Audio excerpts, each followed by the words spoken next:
Where you going, General? Berlin!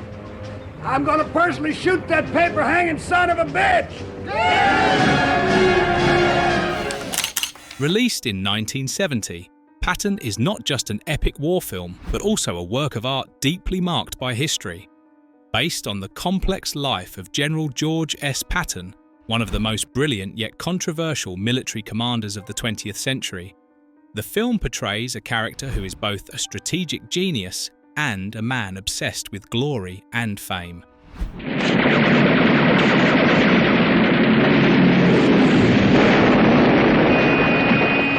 Almost. You magnificent bastard, I read your book! But Patton isn't only renowned for its grand battle scenes or the heroic image of its titular general. The film also captures attention with unsettling details that starkly illustrate the horrors of war, from the shocking and bloody scene of the military convoy crushing a chicken to the obsession of a US president who watched the movie countless times and the untold mysteries behind the scenes. Let's uncover 20 fascinating facts behind this cinematic masterpiece. 1. German tanks in the movie were actually Patton tanks.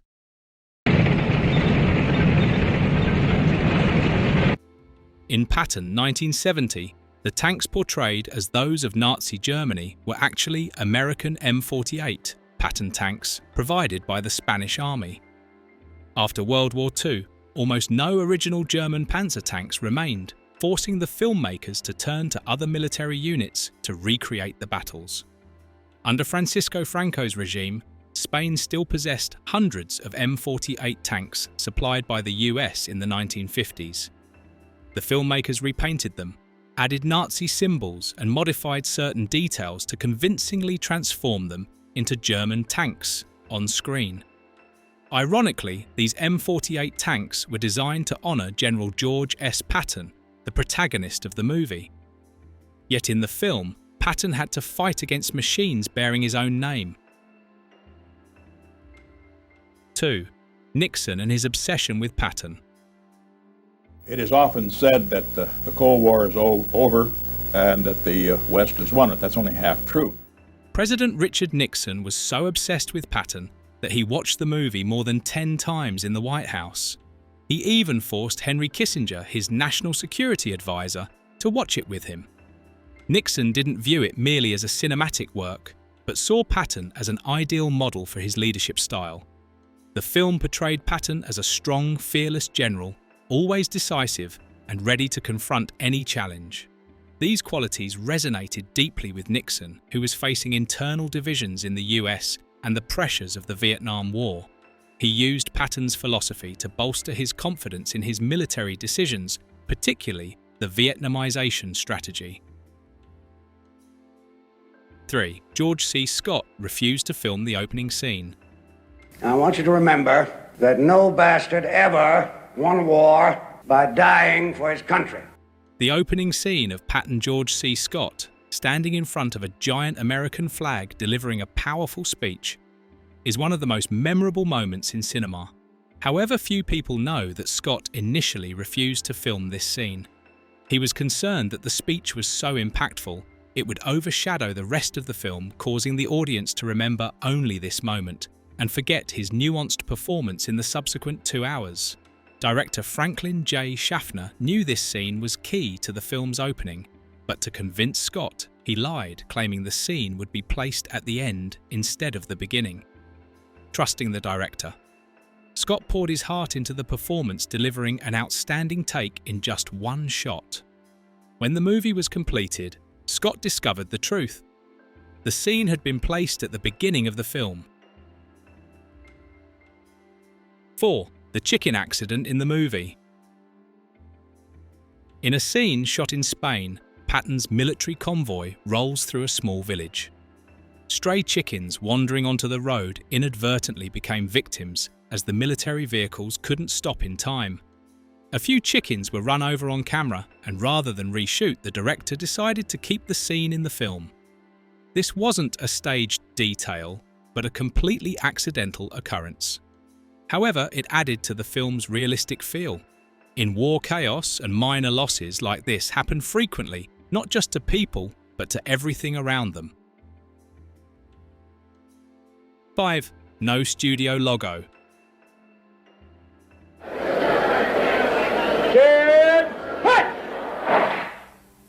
Patton begins unlike any other film. There is no studio logo, no familiar introductions. The movie starts with the image of a giant American flag and George C. Scott's commanding 10 Hut. This decision was not only bold but revolutionary. It immediately pulled the audience into Patton's world without any preparation. For military audiences, the instinctive reaction to the command was to stand at attention, and this actually happened in theaters on military bases. This opening broke Hollywood conventions and conveyed the spirit of Patton's character from the very first second. It required no explanation, no lead-in, just presence and dominance. 6. Patton's real voice. You who have not seen it do not know what hell looks like from the top. In real life, General George S. Patton's voice was entirely opposite to his strong on-screen image. His voice was high-pitched, shrill, and sometimes sounded like an angry schoolteacher. This initially made many soldiers under his command feel uncomfortable and distrustful. However, Patton quickly compensated for this shortcoming by using colourful, often vulgar language to assert his authority. When portraying Patton, George C. Scott ignored this characteristic and replaced it with a deep, powerful, commanding voice perfectly suited to the cinematic image of a legendary general. While this change sacrificed some authenticity, it made the character more accessible to audiences and enhanced the film's appeal. 7. The Spanish military provided major resources. To recreate the brutal battles of World War II, the filmmakers spent nearly $6 million, half of the $12 million budget, on hiring the Spanish military. Under Francisco Franco's regime, Spain's army had thousands of soldiers and military equipment supplied by the US during the 1950s. They played the role of German soldiers, operated tanks, artillery, and performed large-scale battle formations. The Spanish military didn't just serve as extras, they nearly became the backbone of the battle scenes in the movie. Soldiers were trained to march fire and follow commands from Hollywood filmmakers instead of their actual commanders. This created grand realistic scenes without the need for CGI, a rarity in that era. 8. Patton's real guns. The ivory-handled guns George C. Scott wore on his hips in the movie weren't props, but the actual weapons of General George S. Patton. The filmmakers borrowed them from the West Point Museum, which houses many personal artifacts of the legendary general. These weren't just weapons, but symbols of Patton's bold and unique personality. Patton had these guns custom designed with ivory grips and intricate details reflecting his perfectionism and his desire to stand out in the military. When Scott wore them in the film, he not only embodied Patton, but also carried a piece of real history. The weight balance and craftsmanship of the guns helped Scott connect deeply with the character, resulting in an incredibly authentic performance. 9. Military advisor disliked Patton. General Omar Bradley, who served alongside Patton in World War II, was invited to be the technical advisor for the film to ensure military accuracy. However, it's interesting to note that Bradley actually disliked Patton. He considered Patton reckless attention-seeking and overly obsessed with personal glory. In the film, the relationship between Bradley, played by Carl Malden, and Patton is portrayed as a close, enduring friendship.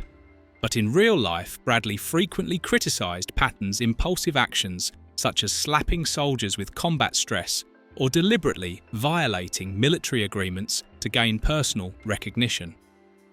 Despite this, Bradley ensured the film didn't favor or glorify Patton blindly. This balance allowed Patton to portray the character's complexity, a brilliant military genius but also deeply flawed. Bradley, while disagreeing with many of Patton's actions, played a crucial role in maintaining the film's authenticity, making him one of the most important contributors to its success. 10. Francis Ford Coppola was fired but still succeeded. Francis Ford Coppola, who later gained fame for The Godfather, was hired to write the screenplay for Patton. He spent months researching and crafting a bold script that delved into Patton's inner complexities, including his belief in reincarnation and his internal conflict between the glory of victory and the loneliness it brought. However, at the time, producers thought Coppola's script was too philosophical and didn't fit the tone of an epic war film. As a result, Coppola was fired. Ironically, much of Coppola's script remained intact in the final film. The producers eventually realized that the combination of grand military victories and Patton's psychological depth was the key to the film's appeal. The iconic opening scene, the speech in front of the American flag, was also Coppola's idea and was kept exactly as he had written it. Although Coppola had left the project, he won the Academy Award for Best Original Screenplay. This recognition proved his talent and demonstrated that bold ideas sometimes need time to be appreciated. 11. George C. Scott was not the first choice. Before George C. Scott was cast as Patton, several other famous actors turned down the role. Burt Lancaster, Rod Steiger, Lee Marvin, and even Ronald Reagan all said no because they felt the character was too difficult for audiences to empathize with. John Wayne, who was eager to play the role, was rejected because his style didn't fit the image of Patton. Scott himself was initially uninterested in the role, but changed his mind after reading the script and recognizing the character's complexity. He understood that Patton was not just a victorious general, but also a deeply conflicted man, both admirable and detestable. This insight allowed Scott to deliver a masterful performance that captivated audiences. Scott's portrayal not only earned him an Oscar, but also immortalized the image of Patton on screen. It's hard to imagine anyone else doing a better job in the role. 12. Scott's struggle with alcohol. During the filming of Patton, George C. Scott struggled with alcoholism, which occasionally created challenges for the production team. However, director Franklin J. Schaffner chose to handle the situation tactfully, rather than confront Scott directly. He adjusted the filming schedule to give Scott time to recover, and made the most of his peak moments to capture critical scenes. Despite his personal struggles, Scott delivered a performance that far exceeded expectations. It seemed as though the pressures and turmoil in his personal life were channeled into his portrayal of Patton, a character brimming with power, yet burdened by loneliness and insecurity. Scott's real-life chaos didn't detract from the film. Instead, it added depth to his character. This demonstrates how personal challenges can sometimes serve as a source of inspiration in art. 13. Scott criticized his own performance. After Patton was released and received widespread acclaim, George C. Scott surprised many by criticizing his own performance. Despite winning an Oscar for the role, Scott admitted that he felt he had not fully captured the complexity of the character. According to him, Patton was a man full of contradictions, a brilliant yet arrogant military leader, a man of great confidence who also grappled with loneliness, doubt, and a sense of being misunderstood by the world. Scott felt he had missed some of the spiritual and philosophical aspects of Patton's personality. Nevertheless, his humility and self-awareness only deepened public admiration for him. Scott was not just a talented actor, but an artist constantly striving for perfection. This self-criticism highlights an interesting truth. Even performances deemed perfect by audiences can leave the artist feeling unfulfilled. It underscores that art for its creators is often a never-ending journey of improvement. 14. Patton's belief in reincarnation. General George S. Patton was not only a military genius, but also a man with a strong belief in reincarnation. He often claimed that he was a reincarnated warrior who had fought in battles from ancient times, ranging from the fields of Greece and Rome to the campaigns of Napoleon. This belief was a unique aspect of Patton's character and was prominently featured in the film. Composer Jerry Goldsmith used Echoplex sound technology to create unique echoing effects, as if the sound of a trumpet from ancient battlefields was resonating in the present. This music wasn't just a background score, it became a powerful symbol of Patton's soul, a man who looked to the past for strength in the present. The combination of the film's score dialogue and George C. Scott's performance brought this surreal belief to life, making Patton a character who transcended history. This added depth to the film, turning it into more than just a war movie, a story of spirituality and the connection between generations of warriors. 15. 71. Filming locations in 6 countries. Patton wasn't just a movie, it was a cinematic journey across continents. To recreate the battlefields of World War II, the production team filmed at 71 locations across 6 countries, including Spain, Morocco, Greece, England, the United States, and Algeria. Spain played a central role with many of the battle scenes shot there thanks to the support of Franco's army. From the deserts of North Africa in Morocco to the beaches of Sicily, each location was carefully chosen to achieve the highest level of authenticity. The scenes not only captured the scale of war, but also gave the audience a sense of realism, as if they were witnessing historical events firsthand. Filming in multiple countries was not only a logistical challenge, but also a testament to the dedication of the production team. The vast, lifelike settings elevated Patton beyond the scope of a typical war film, turning it into a true cinematic epic. 16. George C. Scott rejected the Oscar.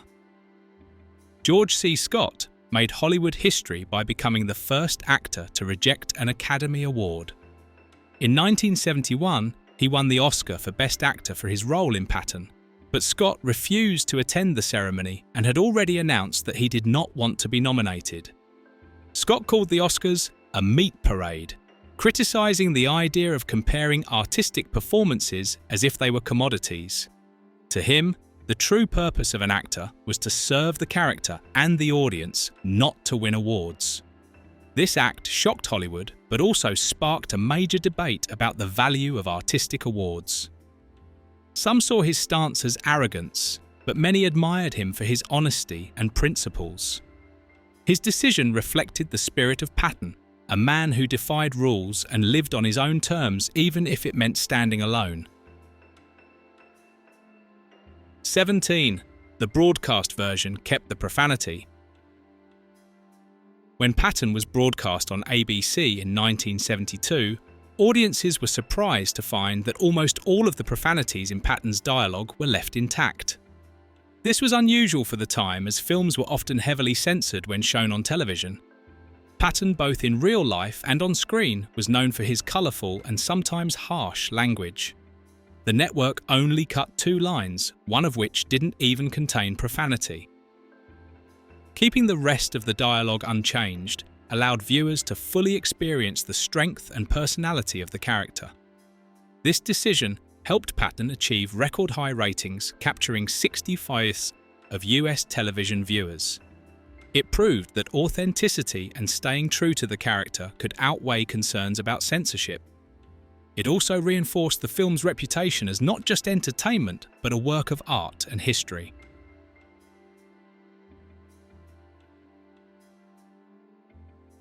18. Echoplex sound technology. Jerry Goldsmith, the composer for Patton, used Echoplex technology to create one of the most iconic film scores in cinema history. This device allowed sounds to repeat with echo effects, giving the impression of a trumpet's call echoing from the past. The music wasn't just a background element, it became a character in its own right, helping the audience feel Patton's spirituality and his belief in reincarnation. Each time the trumpet sounded, it symbolized Patton's connection to warriors of the past, reminding viewers that he wasn't just a 20th century general, but the embodiment of a timeless warrior spirit. This score, earned Goldsmith an Oscar nomination and became one of the defining features of Patton. It elevated the film beyond a simple war movie, adding layers of depth and making it unforgettable. 19. Patton preserved by the US Library of Congress. In 2003, Patton was selected for preservation in the National Film Registry by the US Library of Congress. This honor is reserved for films deemed to have cultural, historical, or aesthetic significance. Patton is not just an outstanding cinematic work, it is also a sweeping portrait of war leadership and patriotism. The film vividly captured the image of General George S. Patton, a complex and contradictory figure, both a military genius and a man obsessed with personal glory. Beyond its artistic value, Patton addresses timeless issues such as the ethics of war sacrifice and the cost of glory.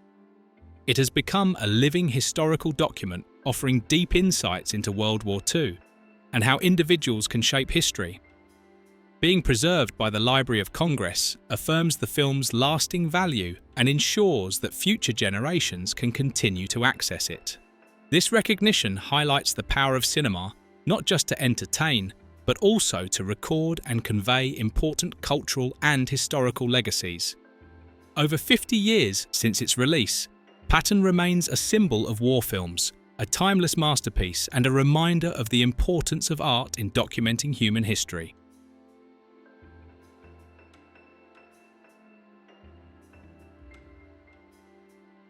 In 2003, Patton was selected for preservation in the National Film Registry by the US Library of Congress.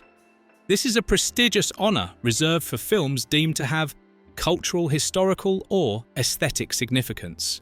Patton is not just an outstanding cinematic work, but also a sweeping portrait of war leadership and patriotism. The film vividly depicted the image of General George S. Patton, a deeply complex and contradictory figure, both a military genius and a man haunted by his obsession with glory. Beyond its artistic value, Patton addresses timeless issues such as the ethics of war sacrifice and the cost of glory. The film has become a living historical document offering profound insights into World War II and how an individual can shape history. Its preservation by the Library of Congress not only affirms the film's value, but also ensures that future generations will continue to have access to this masterpiece. This serves as a testament to the power of cinema, not just to entertain, but also to document and convey important cultural and historical legacies. More than 50 years after its release, Patton remains a symbol of war cinema, a timeless masterpiece and a reminder of the importance of art in preserving human history.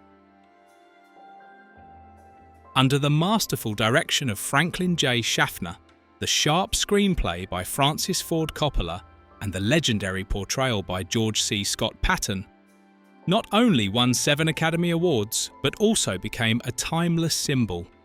To this day, the film is praised as a vivid portrait of war and humanity, and it remains one of the classic films truly deserving of eternal preservation. Don't forget to like, share and subscribe so you won't miss exciting videos in the future. Thank you for watching and see you in the next video.